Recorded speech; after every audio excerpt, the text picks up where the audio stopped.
Kabupaten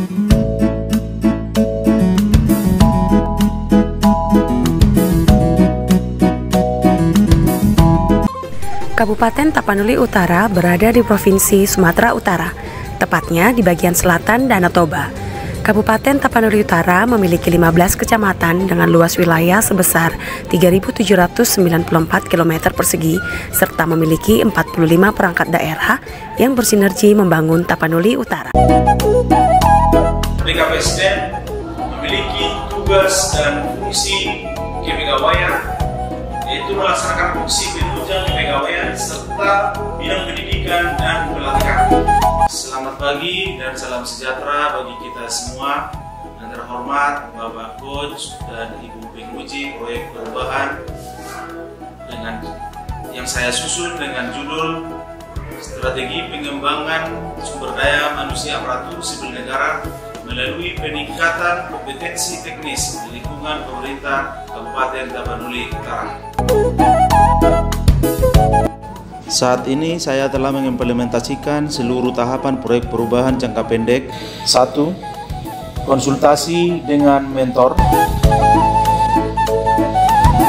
Tahapan dan kegiatan yang kedua, membentuk dan menyusun tim efektif proyek perubahan strategi pengembangan sumber daya manusia aparatur sipil negara melalui peningkatan kompetensi teknis di lingkungan pemerintah Kabupaten Utara. Output kegiatan, terbentuknya tim efektif proyek perubahan dalam mendukung proyek perubahan. Tahapan dan kegiatan yang ketiga adalah benchmarking manajemen kinerja ke pemerintah daerah untuk lesson learned, yaitu A. Benchmarking ke pemerintah Kabupaten Bogor. B. Benchmarking ke Universiti Putra Malaysia atau UPM. Tahapan dan kegiatan yang keempat adalah konsultasi dengan mentor. Tahapan dan kegiatan yang kelima adalah rapat dengan tim efektif terkait penyusunan rancangan peraturan Bupati tentang pengembangan kompetensi teknis sumber daya manusia aparatur sipil negara.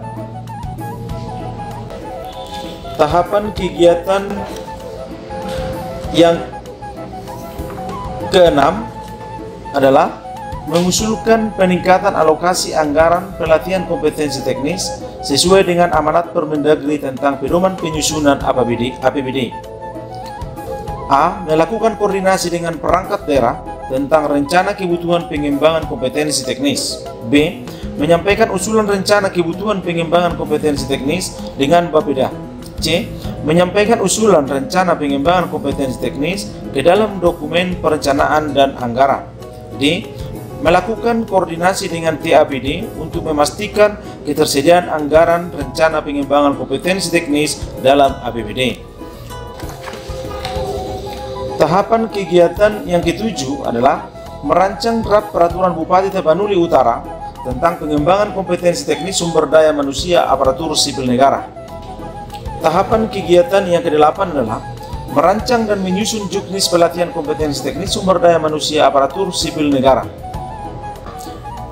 Tahapan kegiatan yang kesembilan adalah rapat dengan perangkat daerah atau stakeholders terkait rancangan peraturan Bupati tentang pengembangan kompetensi teknis sumber daya manusia aparatur sipil negara.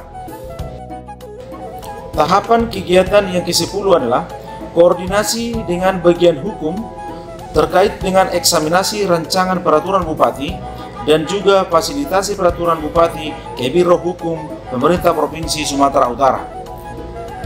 Tahapan kegiatan yang ke-11 adalah penetapan peraturan Bupati Tapanuli Utara tentang pengembangan kompetensi teknis sumber daya manusia aparatur sipil negara.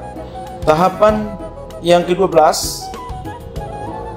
adalah melaksanakan uji coba peraturan Bupati tentang pengembangan kompetensi teknis sumber daya manusia aparatur sipil negara kepada ASN BKPSDM, ASN Setdakap, dan ASN beberapa perangkat daerah. Dan yang terakhir adalah sosialisasi peraturan Bupati tentang pengembangan kompetensi teknis sumber daya manusia aparatur sipil negara kepada BKPSDM, Setdakap, dan beberapa perangkat daerah.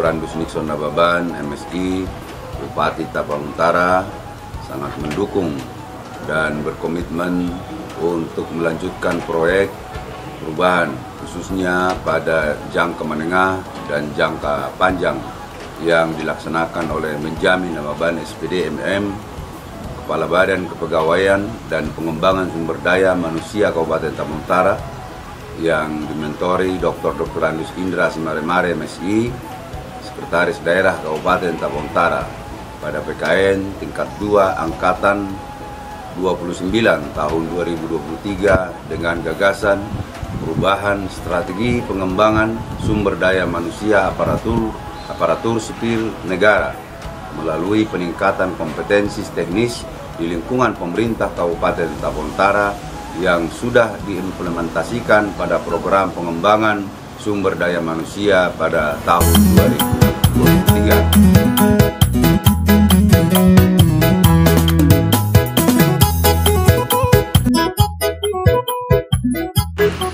Demikianlah tahapan kegiatan jangka pendek dari perubahan yang saya laksanakan. Saya akan tetap berkomitmen dan konsisten melanjutkan tahapan jangka menengah dan jangka panjang untuk mencapai peningkatan kompetensi teknis ASN di lingkungan pemerintah Kabupaten Tapang Utara serta peningkatan indeks profesionalitas ASN di lingkungan pemerintah Kabupaten Tapang Utara. Horas.